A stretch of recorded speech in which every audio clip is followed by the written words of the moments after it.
بسم اللہ الرحمن الرحیم۔ قرآن پاک میں اللہ تعالیٰ کا فرمان: اے ایمان والو، خدا تعالیٰ اور اس کے رسول سے بے وفائی نہ کرنا اور نہ جانتے بوجھتے اپنی امانتوں میں خیانت کے مرتکب ہونا، اور یہ بات سمجھ لو کہ تمہارے مال اور تمہاری اولاد خدا کی طرف سے ایک آزمائش ہیں، اور یہ کہ عظیم انعام آخرت کا ثواب اور جنت خدا تعالیٰ ہی کے پاس ہے۔ رسول اللہ صلی اللہ علیہ وسلم کا فرمان: سیدنا ابو ہریرہ رضی اللہ تعالیٰ عنہ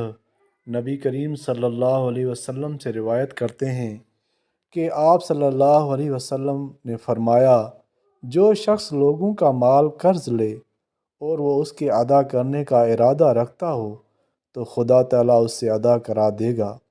اور جو لوگوں کا مال لے اور اس کے ضائع کرنے کا ارادہ رکھتا ہو